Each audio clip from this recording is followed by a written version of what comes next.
Au nom du Père, du Fils et du Saint-Esprit. Amen.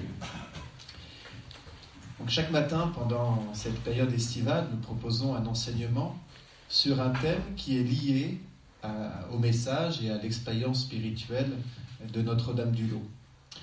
Ce matin, c'est moi qui vous propose ce thème, Fatima, l'île Bouchard, Notre-Dame-du-Lot, 3 sanctuaires mariaux aux accents angéliques. Pourquoi ce choix ? D'abord parce que, comme j'ai pu le signifier à beaucoup d'entre vous qui étaient là hier soir à la présentation, le sanctuaire du Lot est un sanctuaire marial, car il y a un projet de Marie sur ce lieu, et en même temps, c'est éminemment un sanctuaire angélique. Il y a une présence des anges dans l'expérience spirituelle de Benoît qui est, j'ose dire, qui est rare, et donc qui mérite qu'on puisse s'y arrêter. Et en même temps, je me suis dit, je ne vais pas faire simplement sur Notre-Dame-du-Lot, je vais en profiter pour voir comment dans d'autres sanctuaires, il y a aussi d'autres sanctuaires à la Vierge Marie, il y a aussi cette présence angélique.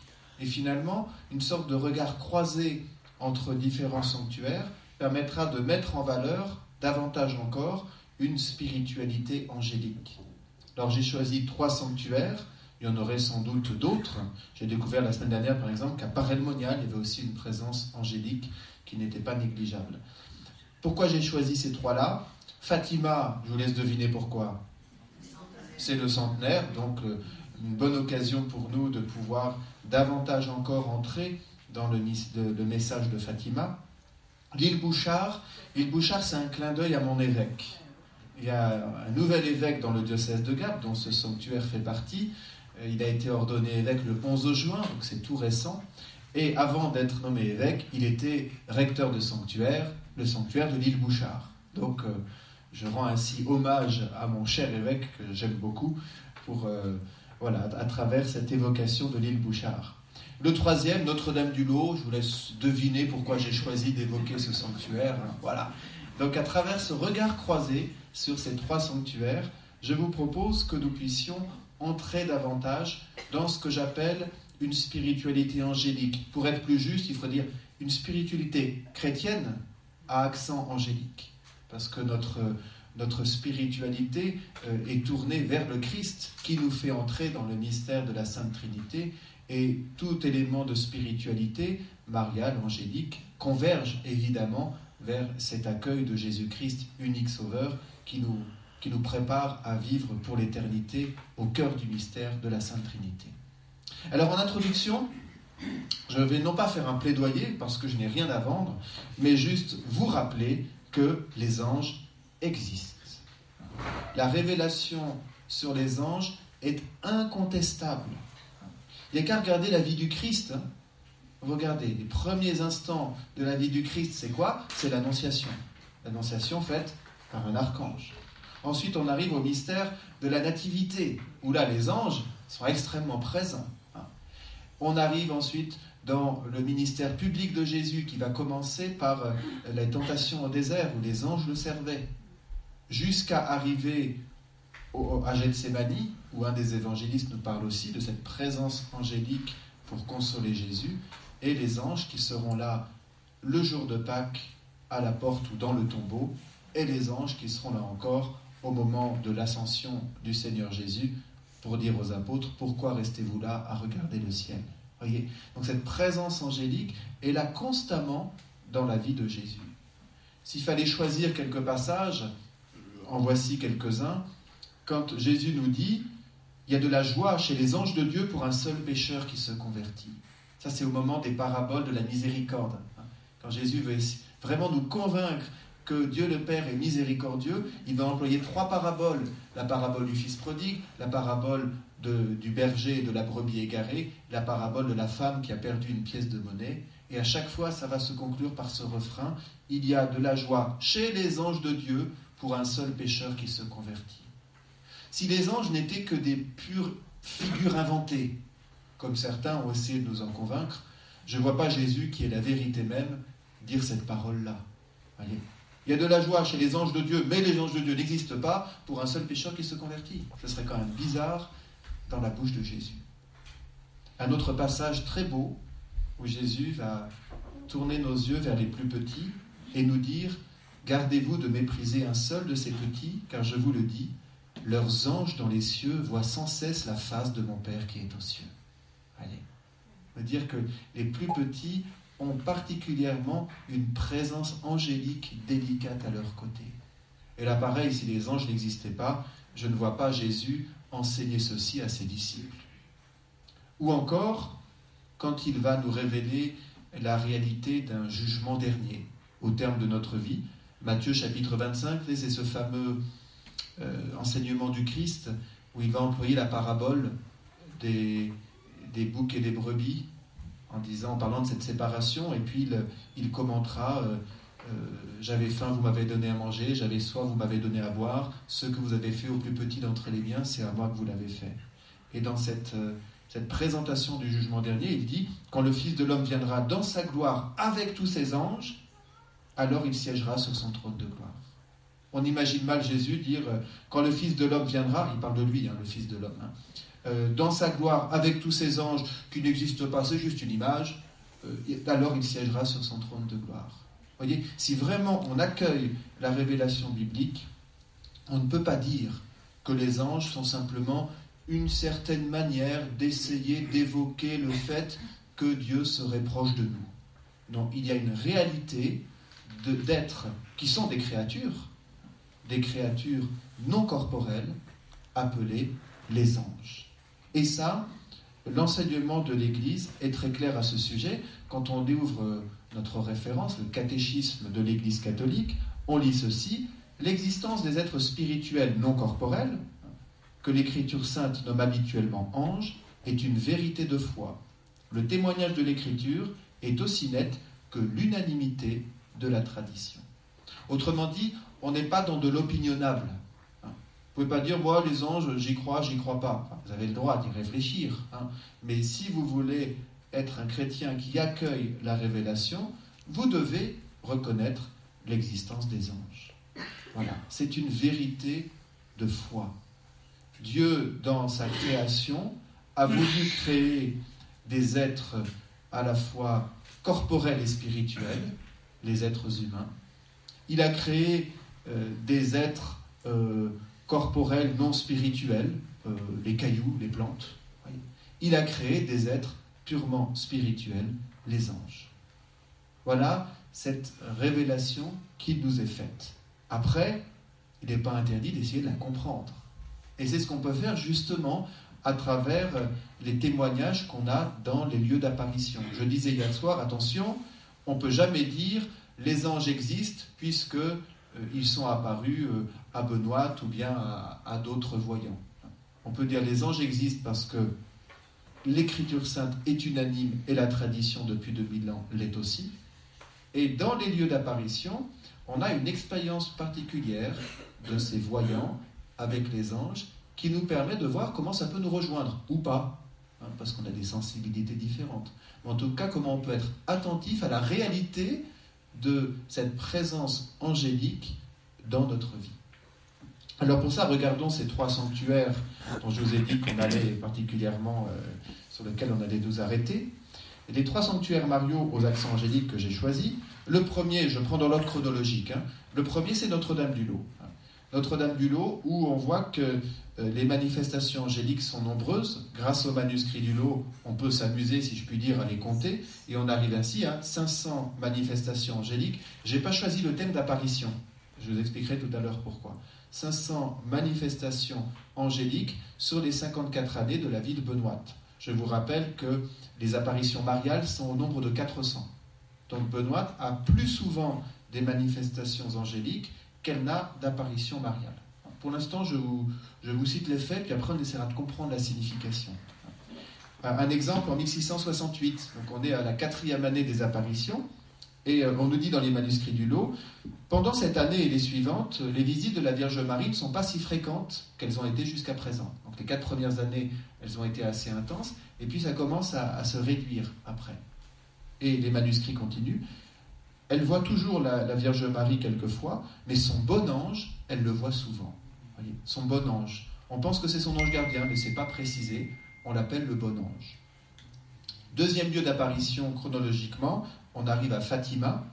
Fatima, les apparitions mariales sont en 1917, mais elles sont précédées en 1915 et en 1916 par des apparitions angéliques. C'est quelque chose qui n'est pas forcément su, sauf quand on va à Fatima, parce que les lieux où les anges sont apparus sont clairement identifiés par des jolies statues. Si on faisait ça au lot, on n'aurait pas fini. Il faudrait 500 statues angéliques, wow, ça serait compliqué. Mais donc à Fatima, on a ces représentations parce qu'elles sont relativement brèves. En 1915, on a une triple apparition d'un ange, qui est à la fois Lucie qui est cette voyante qui va vivre très, très longtemps, puisqu'elle va mourir en 2005, et puis à deux autres jeunes, mais qui ne sont pas François et Hyacinthe. Voilà. Donc Lucie et deux autres jeunes, en 1915, ont une triple apparition d'un ange qui ne dit rien. Et ensuite, en 1916, l'année qui précède les apparitions mariales de Fatima, il y a 3 apparitions angéliques, cette fois-ci à Lucie, à François et à Hyacinthe. Une première au printemps 1916, on l'appelle l'ange de la paix. Une deuxième à l'été 1916, on l'appelle l'ange du Portugal. Une troisième à l'automne 1916, on l'appelle l'ange de l'Eucharistie. On verra tout à l'heure pourquoi il porte ces noms-là. 3e lieu, l'île Bouchard. On est en quelle année avec l'île Bouchard ? Voilà, 1947. Exactement, on est entre le 8 et le 14 décembre de l'année 1947. Et là, à chaque apparition de la Vierge Marie, sur cette semaine du 8 au 14 décembre, elle est à chaque fois accompagnée d'un ange, et pas des moindres, s'il vous plaît, il se présente lui-même comme étant l'archange Gabriel. C'est même la seule apparition de l'archange Gabriel qui est attestée dans l'histoire de l'Église.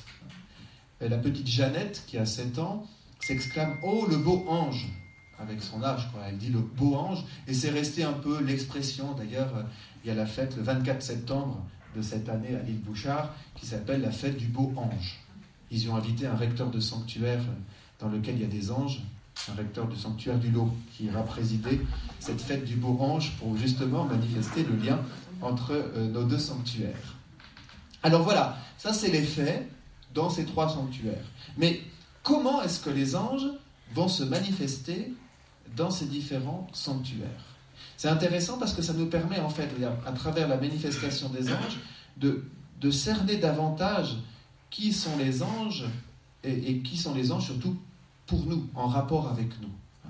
La première chose que je dirais, c'est que souvent dans les spiritualités angéliques, on rencontre des gens qui font des blocages, plus exactement, qui refusent d'entrer dans la révélation de l'existence des anges, parce qu'ils ont des sortes de précompréhensions qui sont celles que nous avons tous par notre héritage culturel. Et ils se disent quand même, des petits bonshommes joufflus avec les cheveux bouclés et des petites ailes qui virevoltent comme ça autour de nous, ça ne fait pas très sérieux. Et beaucoup disent, oui, on est plutôt dans des représentations qui confinent à la mythologie que véritablement dans l'accueil sérieux de la révélation.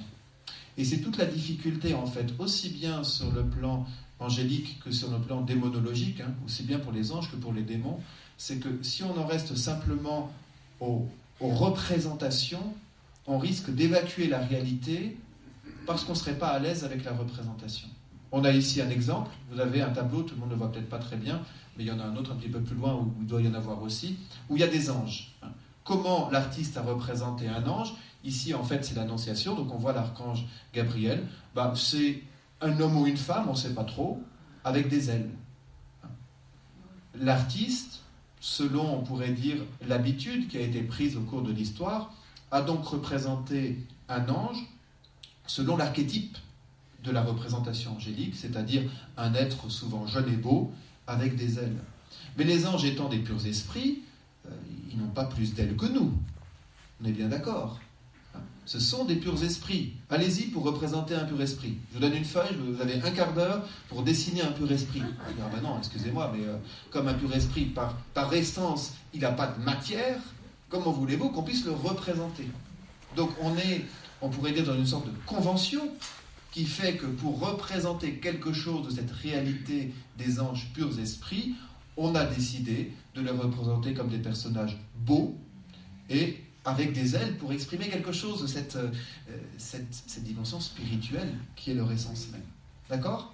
Donc en fait, sans doute que pour entrer dans la réalité la plus profonde du mystère angélique, il faut se libérer des précompréhensions, des représentations. Pour nous y aider, la Bible ne manque pas de nous encourager à éviter de nous représenter. Vous allez essayer de vous représenter ce que dit la Bible d'un ange dans le livre de l'Apocalypse. Attention les yeux. Les 4 vivants ont chacun 6 ailes. Bon, d'accord, ça va pas être très pratique, mais on arrive encore à se représenter. Avec des yeux innombrables au dehors et au dedans. Là, ça commence à être un petit peu plus inquiétant. Et il ne cesse de proclamer jour et nuit, Saint, Saint, Saint, le Seigneur de l'univers. Voyez. Donc si on essaye de rentrer dans une représentation physique, c'est plutôt des monstres devant lesquels on est. On se rend bien compte que l'objectif n'est pas une représentation physique. Les 6 ailes vont justement exprimer quelque chose de cette dimension spirituelle, et leurs yeux à l'intérieur et à l'extérieur, quelque chose de ce qui leur est donné de vivre, parce qu'ils contemplent Dieu dans l'éternité, ce qui leur donne une vision sur la réalité intérieure et extérieure, comme il est incapable pour nous d'en avoir une sur Terre. Donc on est dans de la représentation imagée. Donc on peut dire la représentation des anges est symbolique, mais les anges ne sont pas symboliques. D'accord ?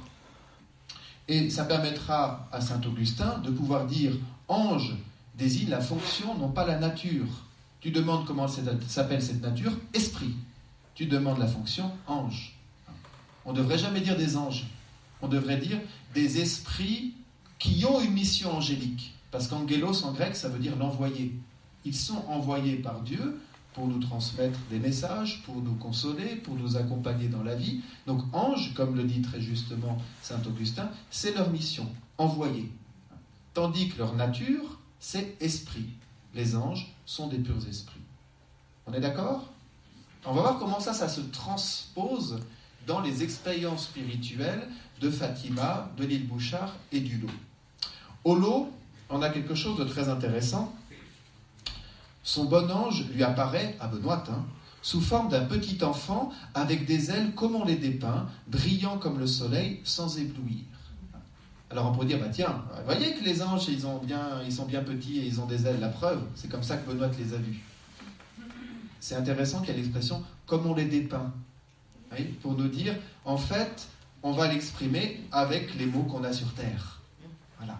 Mais ces mots qu'on a sur Terre, c'est comme ça qu'on dépeint. Et ça ne veut pas dire que c'est la réalité.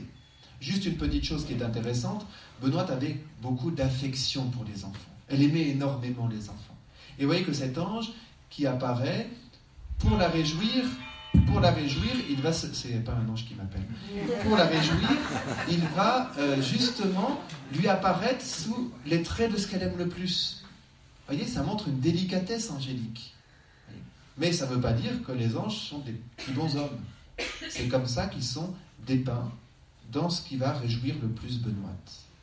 D'ailleurs, le deuxième texte nous montre qu'on n'est pas dans la représentation de petits bons hommes. Benoît reçoit des consolations d'anges qui chantent d'un ton très mélodieux les litanies du nom de Jésus autour de sa tête, où ils se mettent en forme de couronne et qui répandent de suaves odeurs dont elle est toute consolée et toute parfumée. Voyez. Donc là, pour nous dire, les anges vont rejoindre Benoît par différents sens. Par l'ouïe, ça va être les chants mélodieux, et par l'odorat, ça va être les bonnes odeurs. Voyez. Donc les anges qui sont des purs esprits, comment ils vont entrer en contact avec Benoît ? À travers les fenêtres qui nous relient à la réalité, ce sont nos sens. Ce sont nos sens qui nous relient les uns aux autres, qui nous relient à toute la création. Les anges font partie de la création. Donc le lien que Benoît va pouvoir entretenir avec les anges sera un lien à travers ses sens. Mais pas uniquement la vue, c'est pour ça que je préfère parler de manifestation angélique que d'apparition angélique, mais à travers une manière de la rejoindre dans ses différents sens. À Fatima, en fait, l'apparence est assez difficile à décrire. La première année, en 1915, on a très peu d'informations, si ce n'est cette expression, une figure semblable à une statue de neige que les rayons rendaient un peu transparente. Voilà comment Lucie va essayer de décrire cette manifestation qu'elle a d'un ange. Donc les enfants ne disent pas « nous avons vu un ange », ils disent « nous avons vu quelque chose ». Ça montre bien qu'ils ne sont pas dans une représentation purement humaine. Ils ne savaient pas décrire ce quelque chose, et c'est plus tard qu'ils diront quelque chose qui avait une sorte de forme humaine. Voyez ? Donc on n'est pas dans un être humain, mais il nous rejoint dans une forme connue. Vous voyez, je trouve que c'est important de saisir qu'en fait, vous voyez, quand le ciel nous rejoint, il s'adapte à notre langage. Quand la Vierge Marie apparaît à Benoît, elle lui a parlé quelle langue? Elle lui a parlé dans sa langue. Sa langue à qui? À Benoît ou à Marie? À Benoît. Hein. Sinon, Marie aurait dû parler à Benoît en araméen. C'est la langue que parlait Marie. Mais si elle voulait que Benoît la comprenne, c'est pas l'araméen qu'elle devait parler, c'est la langue de Benoît, en l'occurrence le patois gavo, le patois de l'époque, dans la région. Bien. Et bien de même qu'un langage, c'est pas que des mots, c'est des représentations. Donc quand le ciel va se manifester à Benoît comme aux enfants de Fatima, il va le faire là aussi avec un langage d'images qu'ils vont comprendre. Voyez ? Et c'est pourquoi on trouve des images qui rejoignent notre imaginaire, notre imagerie, si on peut le dire ainsi, de représentation angélique, pour que ces enfants soient capables de comprendre que c'est bien un ange qui vient les rencontrer. Voyez ?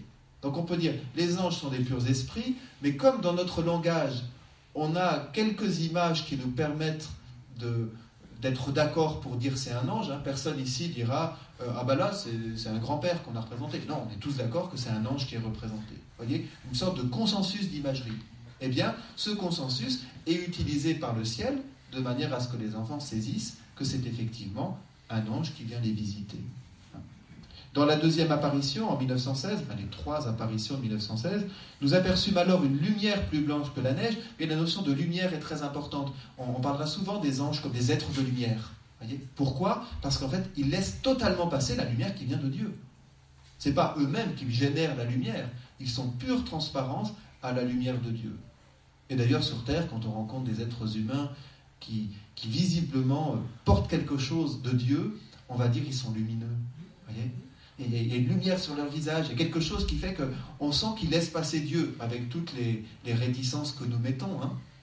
Et donc peut-être que c'est ça la vocation chrétienne et la conversion véritable à laquelle nous sommes appelés, c'est de laisser toujours davantage transparaître la lumière de Dieu sans du tout y mettre d'obstacle.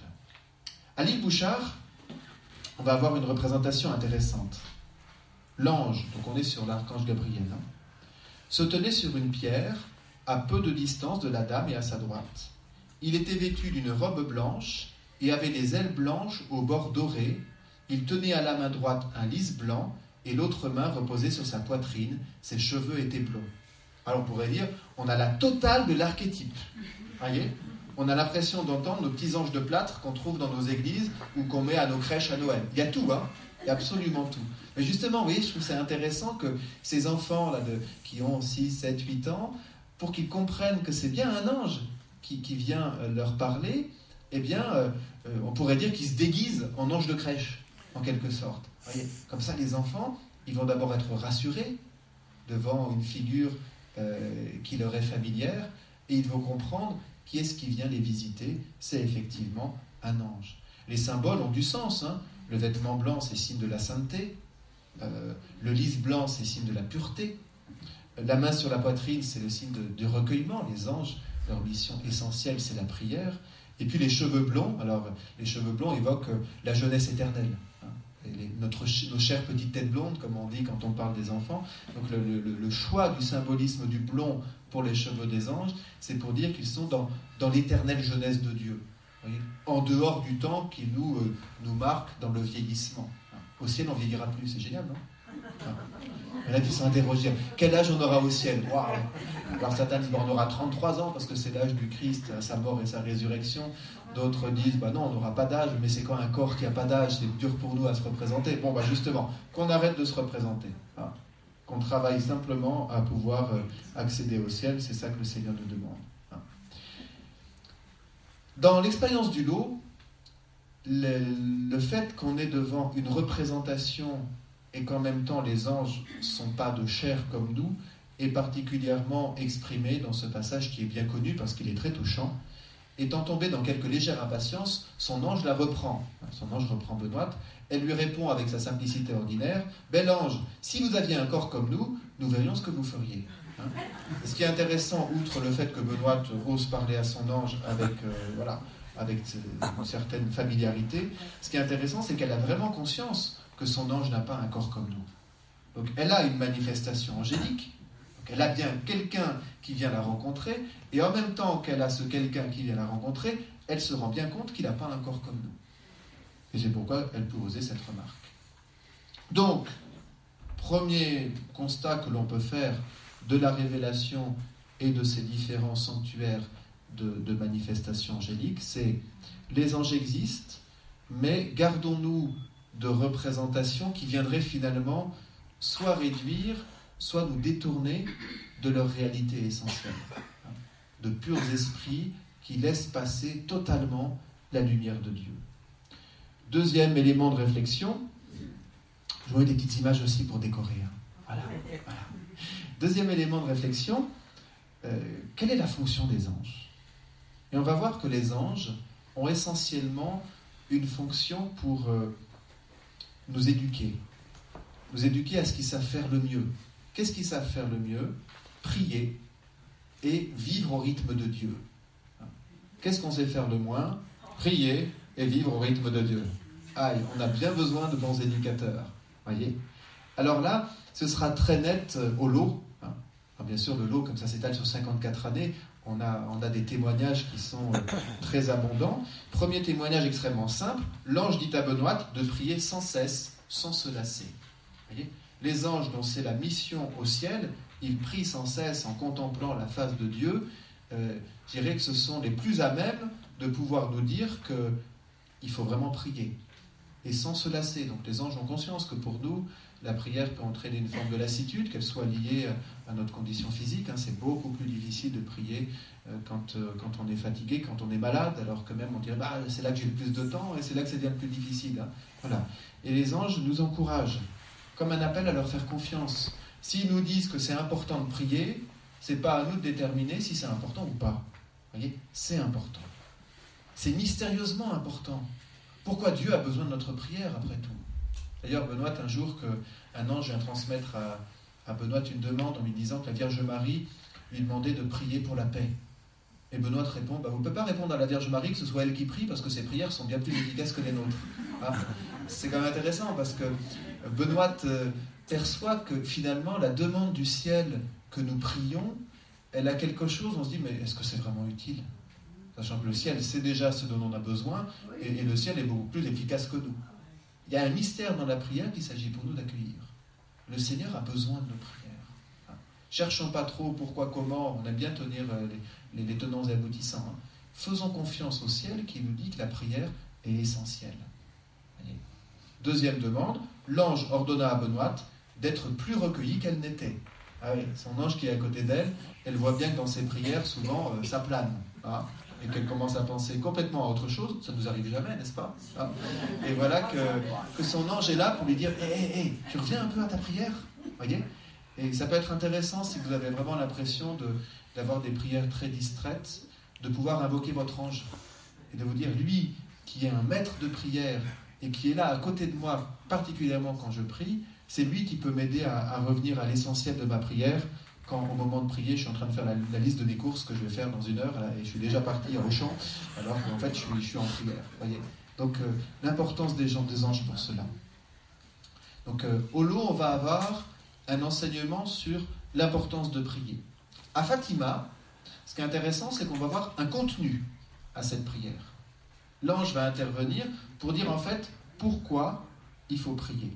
Poussé par un mouvement surnaturel, c'est Lucie qui parle, nous imitâmes cet ange et nous répétâmes les paroles que nous lui entendions prononcer. Vous connaissez sans doute cette prière. « Mon Dieu, je crois, j'adore, j'espère et je vous aime. Je vous demande pardon pour ceux qui ne croient pas, qui n'adorent pas, qui n'espèrent pas et qui ne vous aiment pas. » Donc là, l'ange donne clairement un contenu, on pourrait dire une prière angélique à imiter.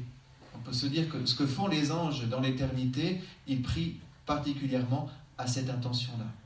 Et ils nous invitent, nous, à nous associer à cette intention qui est quoi ? Qui est en fait une prière qui n'est pas du tout centrée sur soi-même. On ne demande rien pour soi dans cette prière. Voyez ? Et c'est intéressant que les anges, qui sont totalement donnés à la volonté de Dieu, sans aucun écart par rapport à cette volonté, eh bien, ils nous aident à ce que notre prière soit moins égocentrée. Souvent, on a des prières sur nous-mêmes, soit en se regardant un peu le nombril pour se plaindre de ce qu'on n'est pas assez, soit pour nos petits besoins personnels, qui ne sont pas forcément illégitimes, hein, mais en tout cas, on a souvent des prières qui sont un peu centrées sur nous, alors que l'essentiel de la prière, c'est d'être centré sur Dieu pour être ouvert aux autres. Et voilà, dans cette prière que donne l'ange de Fatima, il y a vraiment un rappel, un appel à ce que notre foi soit centrée sur les autres, et avec au cœur de la foi, quoi ? La foi, l'espérance et la charité. Les 3 vertus théologales sont vraiment au cœur de notre prière. La manière pour les anges d'être maîtres de prière va aussi particulièrement se manifester dans leur rapport à l'Eucharistie. Les anges vont être éminemment des éducateurs de l'Eucharistie, ce grand mystère qui nous dépasse tellement. C'est d'ailleurs intéressant que les anges qui sont des purs esprits, donc, excusez-moi de le dire ainsi, mais les anges ne peuvent pas communier. Un ange ne peut pas recevoir dans son corps le corps du Christ, parce qu'un ange n'a pas de corps. Donc on a une dignité formidable par rapport aux anges, c'est que nous, dans nos corps, parce qu'on a un corps, on peut recevoir le corps du Christ. Et ça, on a l'impression que les anges n'en sont pas jaloux, évidemment, ne connaissent pas la jalousie, mais ils ont envie de nous aider à comprendre la grâce que nous avons de pouvoir communier. Qu'est-ce qu'on communie de manière un peu nonchalante ? Et les anges sont là pour nous dire, mais rendez-vous compte de la chance que vous avez dans vos corps, dans vos pauvres corps qui vous font si souvent souffrir, vous pouvez accueillir la présence du corps eucharistique de Jésus. Au lot, en 1671, le jour des rois, l'épiphanie, Benoît voit son bon ange qui lui dit qu'elle ne profite pas assez des confessions et des communions pour fréquenter trop de monde. Benoît, elle bavarde, donc elle ferait mieux, une fois qu'elle a communié, d'être un peu recueillie, plutôt que de sortir tout de suite de l'église et puis de bavarder avec les gens. Voyez, c'est intéressant, même si dans la manière de discuter avec les gens sur un parvis d'église, il y a quelque chose d'un accomplissement de l'Eucharistie aussi. Parce que l'accomplissement de l'Eucharistie, c'est de former un seul corps dans le Christ, et ce corps, il a besoin que ses membres échangent de la charité et de la fraternité. Donc c'est très important qu'on prenne aussi du temps pour parler entre nous sur le parvis d'une église, mais voilà, qu'on n'oublie pas de profiter aussi des communions. Excusez-moi de le dire ainsi, mais quand vous communiez, ça reste efficace combien de temps ? Des fois, on communie avec beaucoup de ferveur, et puis l'appel de l'estomac fait qu'on se rend au restaurant, puis au restaurant, si on pouvait bousculer les autres pour rentrer avant et être servi les premiers, on le ferait volontiers. Est-ce que c'est logique avec le mystère de l'Eucharistie ? Ça mérite d'y réfléchir. Voyez ? Donc les anges sont là pour nous aider à une cohérence. Une cohérence. Quand vous sentez que justement vous êtes un peu énervé là en arrivant au restaurant parce que ça fait un quart d'heure que vous avez mangé l'entrée, il n'y a toujours pas le plat principal, plutôt que de râler bêtement en reconnaissant que pour servir 300 personnes, c'est normal que ça prenne du temps, eh bien dites-vous, baptême mon ange, aide-moi à ce que l'Eucharistie à laquelle j'ai participé puisse se développer là maintenant, avec les gens avec qui je suis à table, que je n'ai pas forcément choisi. Et c'est avec eux que j'ai à prolonger ce qui a été célébré à l'Église. Voyez ? Et les anges sont là pour nous aider à cette cohérence entre notre pratique religieuse et notre agir concret. Autre expérience des anges, à l'île Bouchard. Monsieur le curé fut frappé par le fait que la Sainte Vierge, et avec elle l'ange qui apparaissait toujours à ses côtés, avait disparu au moment où il avait apporté le Saint-Sacrement. En fait, le curé de l'île Bouchard, c'est à ce moment-là qu'il va croire à la vérité de ce que disent ses enfants quand ils disent « on a vu la Vierge Marie ». Il en doutait. De manière très légitime, un curé, quand ses paroissiens viennent lui dire « on a vu la Vierge Marie », il est là pour calmer un peu les choses. C'est normal, c'est bon signe. Et en même temps, comment arriver à ce qu'il puisse entrer dans la vérité de cette expérience spirituelle des enfants ? C'est cet événement qui va être déterminant pour ce curé. Pourquoi ? Parce qu'il va se dire, ça les enfants, ils ne pouvaient pas l'inventer. Ils ne pouvaient pas inventer le fait que lorsque Jésus arrive, Marie et les anges se retirent. Voyez ? Cette vive conscience qu'a la Vierge Marie, évidemment, qui est une créature, de devoir s'incliner devant le mystère de Dieu, devant le mystère de son Fils. Et les anges également. Voyez ? Donc en fait, à l'île Bouchard, il y a un vrai enseignement sur le mystère de l'Eucharistie à travers cette manière qu'ont les anges de se retirer. À Fatima, c'est sous mode d'enseignement de prière qu'il va y avoir ce service des anges auprès de l'Eucharistie. L'ange répète par 3 fois cette prière aux enfants. Très sainte Trinité, Père, Fils et Saint-Esprit, je vous adore profondément et je vous offre le très précieux corps, sang, âme et divinité de Jésus-Christ, présent dans tous les tabernacles du monde. Voyez, c'est pas par nous que Jésus est présent dans les tabernacles du monde, mais mystérieusement, nous pouvons quand même l'offrir au Seigneur pour le salut du monde. Voyez, cette responsabilité, et l'ange est là pour nous aider à nous rendre compte que notre participation à l'Eucharistie, c'est une logique d'offrande. Et qu'est-ce qu'on a à offrir? Pas d'abord nos petites forces, parce qu'on n'offrirait pas grand-chose. On a d'abord à offrir le mystère de la présence de Jésus. Et, autrement dit, notre acte de foi dans le mystère de sa présence.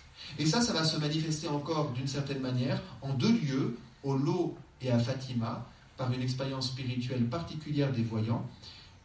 Les anges vont donner la communion. Voilà. Au Lot, l'ange lui donne la communion à Benoît, en mettant la Sainte Hostie au milieu de sa langue.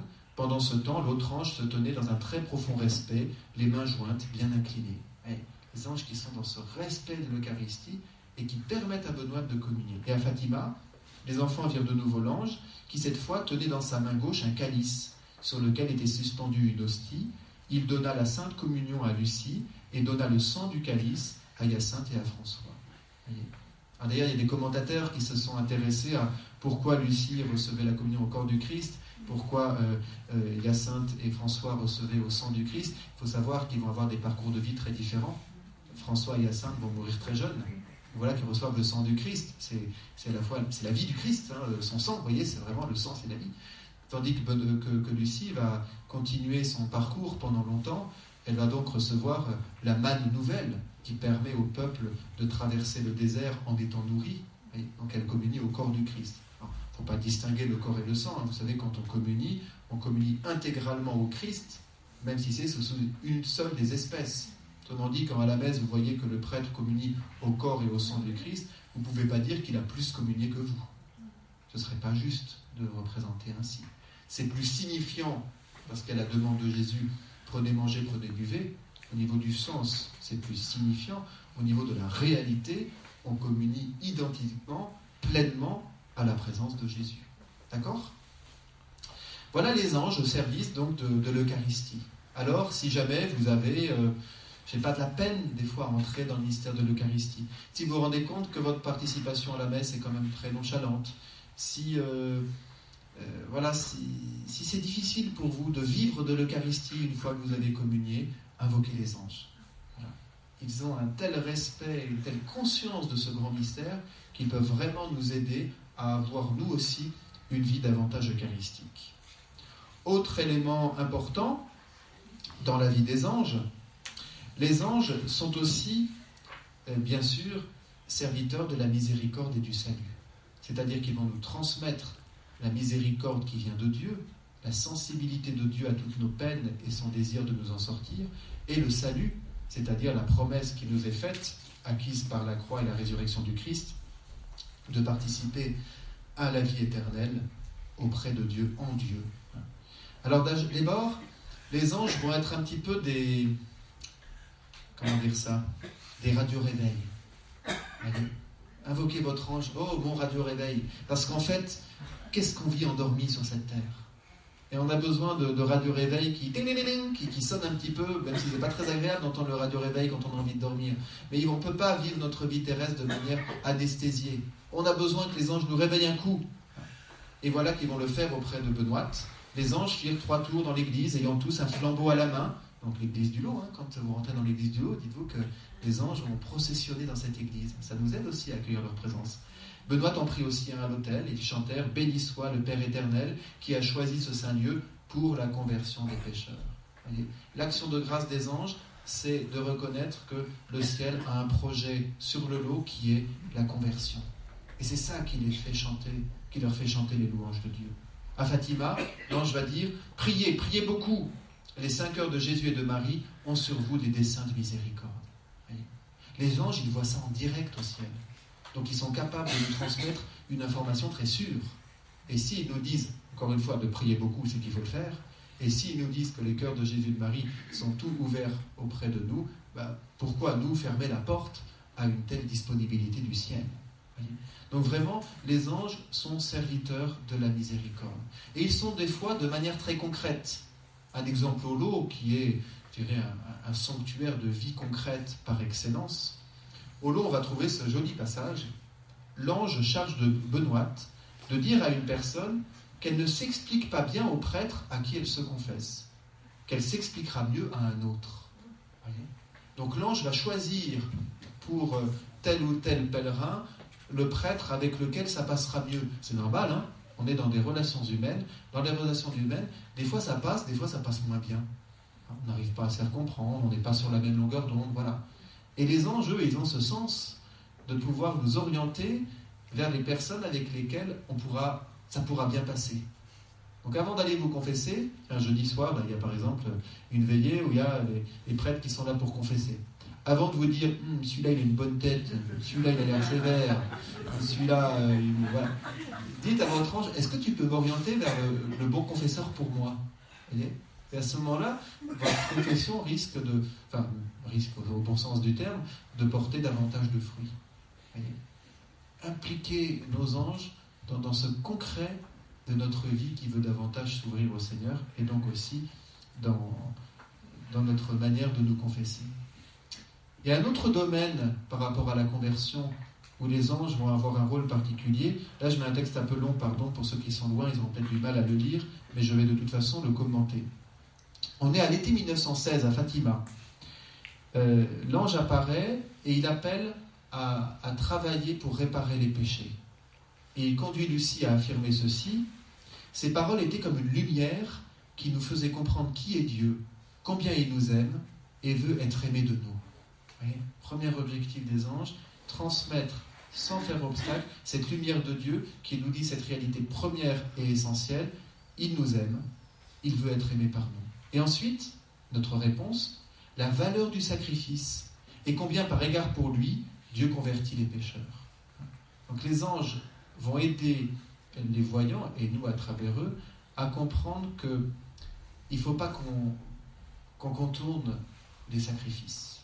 Il y a quelque chose dans les sacrifices que l'on peut faire dans la vie qui porte un fruit tout particulier, non pas simplement pour notre vie spirituelle personnelle, mais pour la conversion des pécheurs. Et le texte continue alors, c'est pourquoi dès ce moment, nous avons commencé à offrir au Seigneur tout ce qui nous mortifiait, mais sans chercher à nous imposer des pénitences particulières. Ça c'est très important, c'est qu'en fait, les anges vont encourager à faire des sacrifices, mais ils vont aussi être vigilants à ce qu'on n'en rajoute pas. Autrement dit, ce que les anges vont encourager les voyants de Fatima à faire, c'est, quand ils sont dans des contrariétés de la vie, de ne pas tout de suite râler, se plaindre à l'égard de Dieu, mais de pouvoir offrir ces petites contrariétés. Il ne s'agit pas d'en rajouter en se faisant mal. C'est ce que vont penser les petits voyants. D'ailleurs, François va excéder en certaines pénitences et la Vierge Marie devra même intervenir pour qu'il arrête de porter une corde pendant la nuit.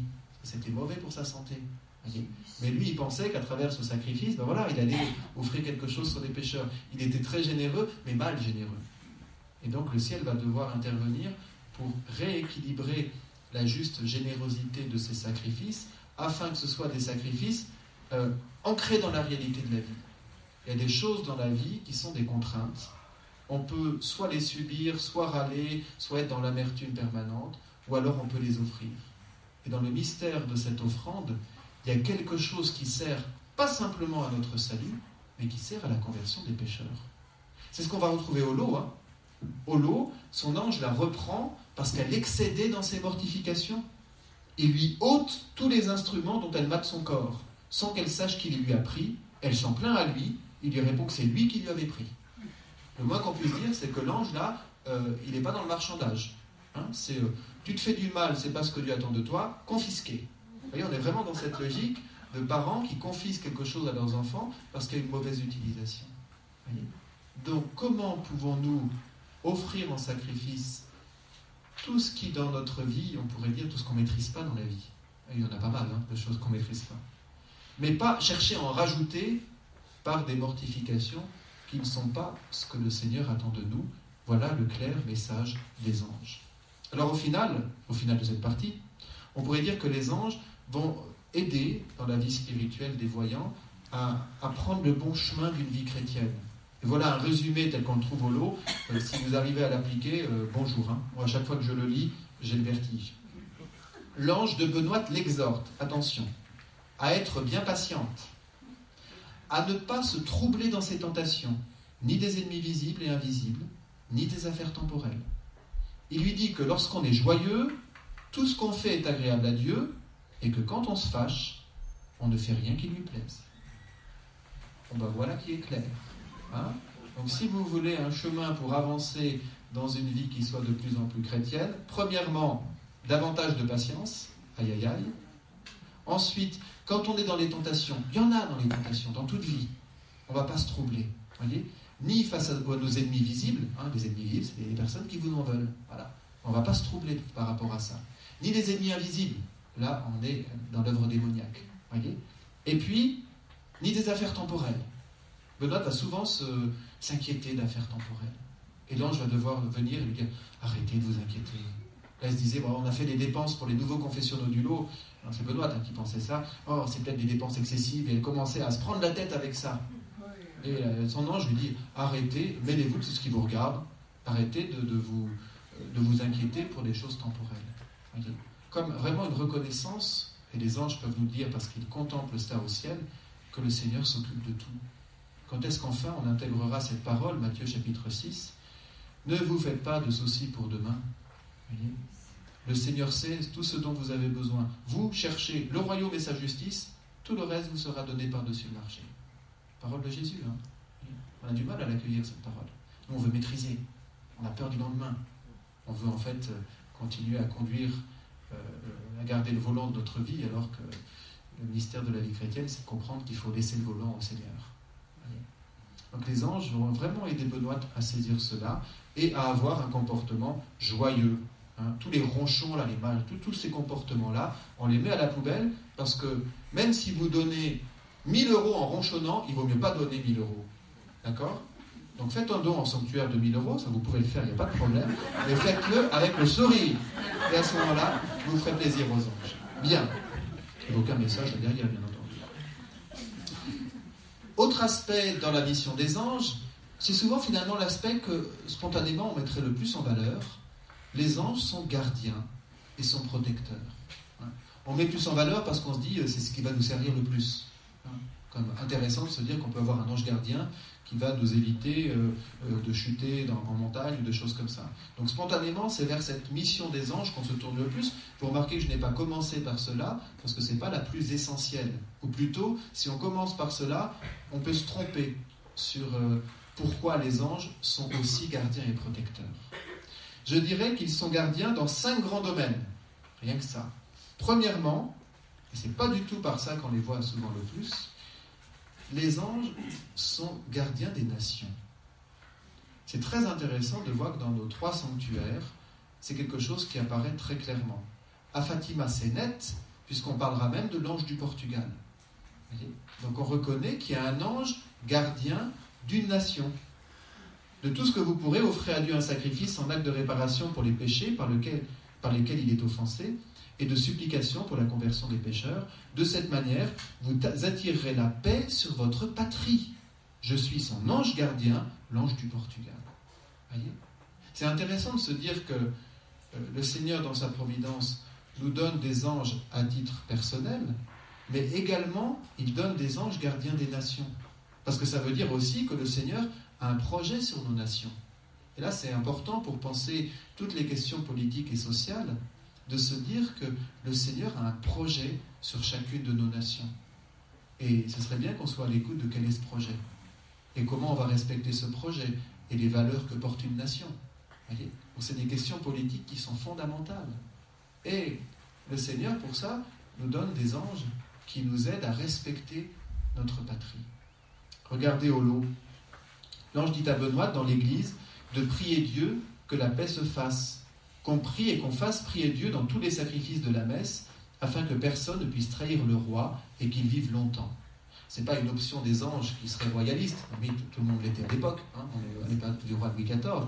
À travers la figure du roi, c'est évidemment la nation qui est soignée pour qu'elle soit en paix.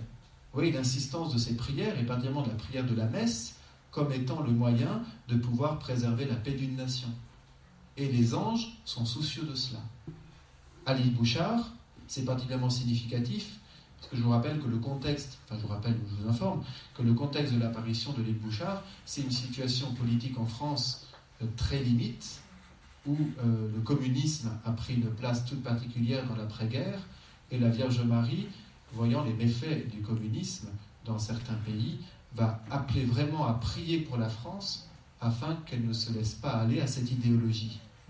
Donc, dans la deuxième apparition du 8 décembre 1947, la Vierge Marie est encore accompagnée d'un ange quand elle demande « Dites aux petits-enfants de prier pour la France, car elle en a grand besoin ». Vous savez que l'île Bouchard va être le sanctuaire particulier de prière pour la France. Donc voilà qui nous interroge. Quelle est la place des nations dans le projet de Dieu ? Remarquez que l'Église universelle n'a pas prétention à supprimer les nations. Et en même temps, les apparitions de Fatima appellent à désirer non seulement la paix pour nos nations, mais à travers cela, à désirer être les citoyens des cieux. Donc à la fois, il y a un appel à soigner nos nations terrestres, et en même temps à reconnaître que notre véritable patrie, elle est au ciel. Voyez ?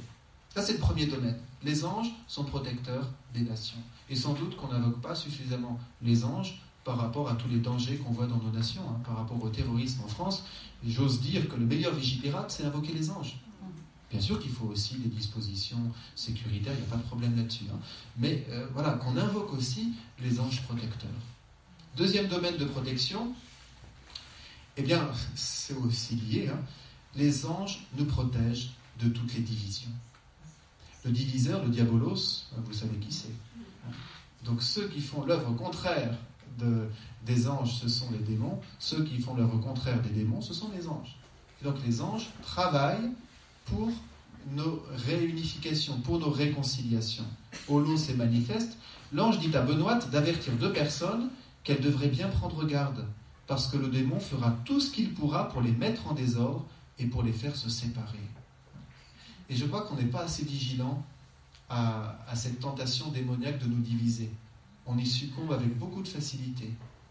Quand on est devant quelqu'un qui n'est pas d'accord avec nous, pour garder le fait qu'on a raison, on est prêt à se diviser. Dans une communauté paroissiale avec des sensibilités diverses et des fois des petits pouvoirs qu'on s'arroge, on peut vite aussi tomber dans ces divisions. On n'est pas assez attentif à ça. Et de se dire que voilà, il faut qu'on invoque les anges qui à la fois vont nous aider à ne pas succomber aux divisions, et puis en même temps, qui vont être là comme une force spirituelle contre les divisions. Il faut cette force spirituelle contre les divisions. Troisième domaine de protection, les anges vont nous protéger contre les mauvais attachements terrestres. Parce que ça, c'est aussi quelque chose qui peut vraiment nous faire du mal. Et au lot, on a ce passage étonnant. Benoît perd un chapelet qu'elle aimait beaucoup. Il arrive souvent de perdre des chapelets. Elle s'en plaint à son bon ange, qui lui dit qu'elle y était trop attachée et que c'est lui qui l'avait pris. Donc cet ange, c'est un chapardeur. Ça n'arrête pas de piquer les choses de Benoît. Quand même. Donc elle était trop attachée et que c'est lui qui l'avait pris. Attention la suite, que dans quelque temps, elle le trouvera dans le tabernacle, ce qu'elle fit. Si on n'avait pas eu avant tout un passage sur le respect des anges pour l'Eucharistie, on dirait cet ange, il manque quand même de respect au mystère de l'Eucharistie, d'utiliser le tabernacle comme un placard. C'est pas très respectueux. Donc non, les anges sont respectueux de l'Eucharistie. Donc s'il met le chapelet de Benoît au tabernacle, c'est bien pour que Benoît comprenne quelque chose. Qu'elle comprenne quoi ? Que son chapelet, elle pourra le retrouver. Mais elle le retrouvera à une condition, c'est qu'elle le retrouve en Dieu. Voyez ? C'est qu'elle le retrouve en Jésus. Autrement dit, le Seigneur ne nous demande pas d'être tous des mendiants qui ne possèdent absolument rien, mais que tout ce que nous le possédions en Dieu. Sinon, on le possède mal.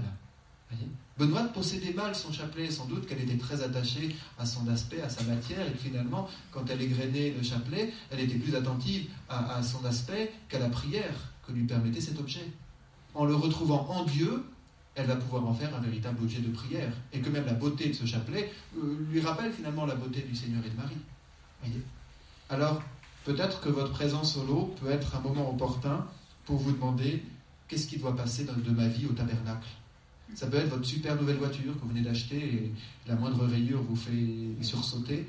Alors peut-être que votre voiture doit passer au tabernacle. Elle ne rentrera pas, hein, n'essayez pas, mais faites-le symboliquement. Il y a peut-être certaines relations humaines qui doivent passer au tabernacle et que finalement, elles ne sont pas ajustées au projet de Dieu et que pour les retrouver de manière juste, comme de belles amitiés, comme de belles relations d'amour, elles doivent passer par le tabernacle. Voyez ? Donc laissez les anges vous conduire et peut-être vous piquer quelque chose auquel vous êtes mal attaché parce que vous ne le possédez pas en Dieu. Ça, c'est la troisième protection. Le quatrième domaine de protection, et non des moindres, et heureusement qu'ils le font, les anges nous protègent contre nous-mêmes. Et ça, il y en a bien besoin. J'évoquais tout à l'heure par rapport aux mortifications, c'est quelque chose qu'on va trouver beaucoup dans le message du lot. Encore un autre exemple, ces douleurs, ces peines et ces mortifications étaient si véhémentes, sans prendre aucun repos, que le 26 octobre 1689, j'aime bien, il y a la date, vous voyez, pour nous dire, voilà, on est vraiment dans un événement concret. C'est le 26 octobre 1689. L'ange l'a repris amoureusement, lui dit de se ménager et de ne pas avoir tant de sévérité envers son corps. C'est beau d'entendre notre ange qui nous dit, ménage-toi un peu.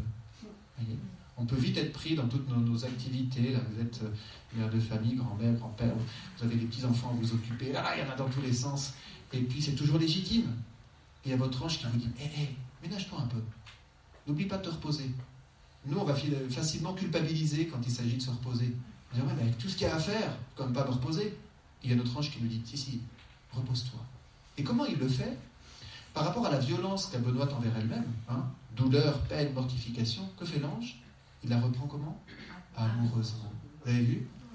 Il prend l'exact contre-pied de la manière dont Benoîte se considère elle-même. Elle est violente envers elle-même, et bien l'ange va être amoureux envers elle-même. Il va lui parler avec tendresse pour qu'elle comprenne au plus profond de son âme, et pas seulement avec son intelligence, qu'il faut qu'elle arrête d'être violente envers elle-même. Ce n'est pas des moindres, cette protection des anges contre nous-mêmes.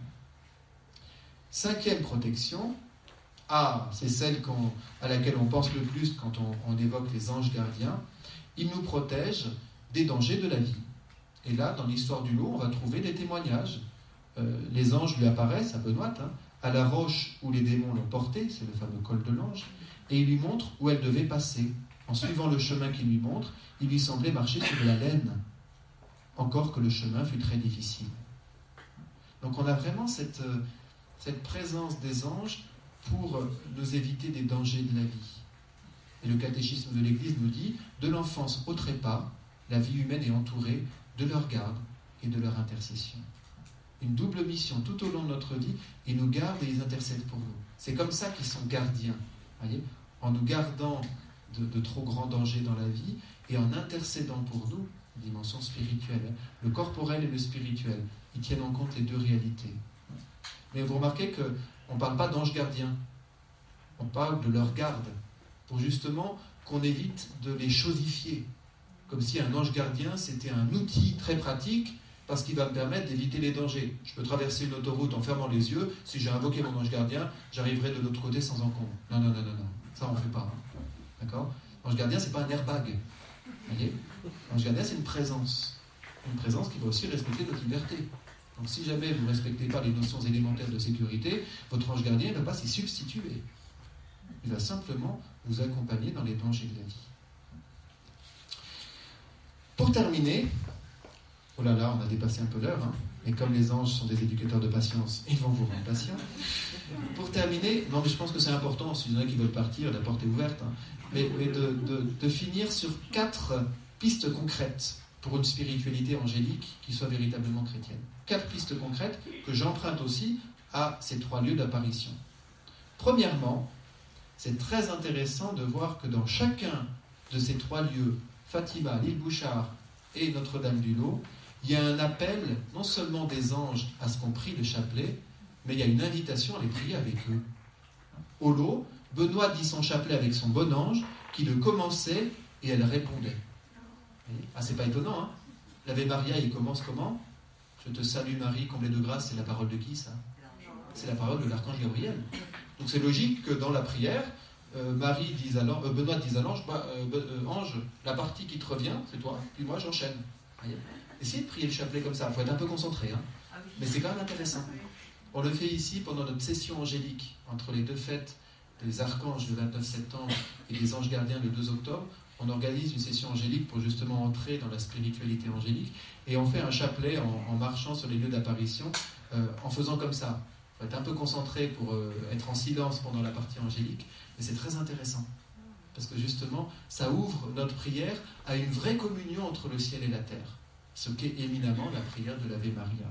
À l'île Bouchard, le 9 décembre 1947, la Dame et l'Ange se sont associés à leur prière, la prière des enfants, jusqu'à ces paroles, Sainte Marie, Mère de Dieu, exclusivement, les laissant dire seule la deuxième partie de l'Ave Maria. C'est la même chose. Voyez ? On est dans cette autre manière de prier le chapelet avec les anges. À Fatima, on n'aura pas la même précision. On sait juste que l'ange invite à prier avec lui. Je suis l'ange de la paix, dit-il au printemps 2016. Priez avec moi. Voilà. Prions avec les anges. C'est vraiment le premier encouragement qui nous est fait, et particulièrement la prière du chapelet. Deuxième invitation, pour lutter contre les tentations de la chair, les anges purs esprits sont des compagnons particulièrement fiables. Et là, au lot, on a ce passage étonnant. L'ange dit à Benoîte qu'il serait de temps en temps en sa compagnie afin qu'elle n'ait pas de peine touchant la pureté. Benoît avait ses difficultés, comme beaucoup d'êtres humains, de ces puissances de la sexualité qui nous habitent. Voilà. Et en fait, son ange lui fait comprendre que voilà, il serait là, à ses côtés. Et le fait de prendre conscience de cette présence angélique à nos côtés, ça peut nous éviter, par rapport à toute la pulsion de vie qu'il y a dans la sexualité, que cette pulsion de vie dévie dans du n'importe quoi. Aller voir des images pornographiques sur Internet ou passer à l'acte de masturbation. Quand on prend conscience que notre ange est là à côté de nous, on se dit non, mais je ne vais pas aller voir des images n'importe quoi, il y a mon ange qui est là à côté de moi. Vous voyez, c'est un vrai soutien pour ne pas se laisser prendre à ces pulsions-là. Donc lutter contre les tentations de la chair avec le soutien des anges. Troisième proposition d'une spiritualité angélique, convertir nos manières de parler grâce aux anges. Souvent on parle mal, enfin je ne sais pas pour vous. Moi quand je suis fatigué, quand je suis irrité, j'ai des paroles qui sortent qui ne devraient pas sortir, ou pas comme ça. Des paroles ou des mails par exemple, que j'envoie de manière un peu percutante. Et voilà qu'au lot on a cette révélation. L'ange dit encore à Benoît que lorsque les personnes s'entretiennent de bonnes choses, leur bon ange est toujours avec elles. Voyez ? Donc quand on parle bien des autres, quand on note les qualités des autres plutôt que de trouver des complices pour les critiquer, notre bon ange est avec nous. Quand on commence à rentrer dans la critique stérile, la médisance, évidemment la calomnie, il y a notre ange qui nous dit « Oh écoute, là-dessus, moi je t'entends pas, je m'en vais. » Ça peut être un moyen pour lutter. C'est-à-dire, non, je vais pas faire bouder mon ange, donc je vais faire attention à ce que je dis, et je vais faire attention à comment je le dis. Quatrième piste pour une spiritualité angélique, participer au sourire et à la bonne humeur des anges. Mais oui, parce qu'en fait, ça fait plaisir de voir que le ciel, lui, il est dans la joie et il est de bonne humeur. Et nous, il y a des jours avec et il y a des jours sans, n'est-ce pas ? Et les anges sont là pour nous aider à être toujours dans le choix du sourire et de la bonne humeur. C'est quand même souvent un choix. Bon, des fois, on est tellement fatigué qu'on est désagréable. Il n'y a qu'une solution, c'est aller se coucher. Mais dans bien des cas, on peut quand même choisir entre être de mauvaise humeur, faire la grimace, ou bien être de bonne humeur et sourire aux autres. Même si des fois, ça nous pèse de devoir sourire. Mais c'est quand même faisable. Et voilà qu'au lot, on a ce joli message.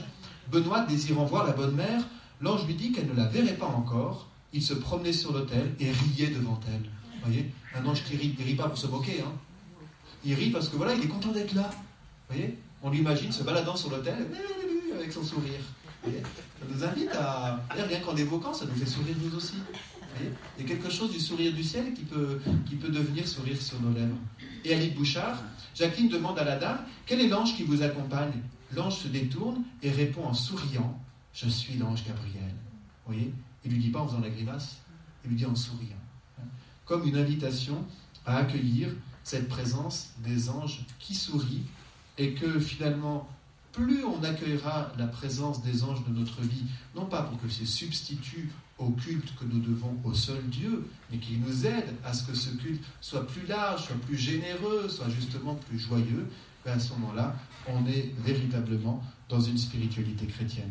C'est ce que je vous souhaite de tout cœur. Vivez avec les anges. Voilà, faites-en expérience aujourd'hui. Si vous participez là dans une demi-heure à la messe, soyez déjà attentifs au nombre de fois où le mot ange est présent.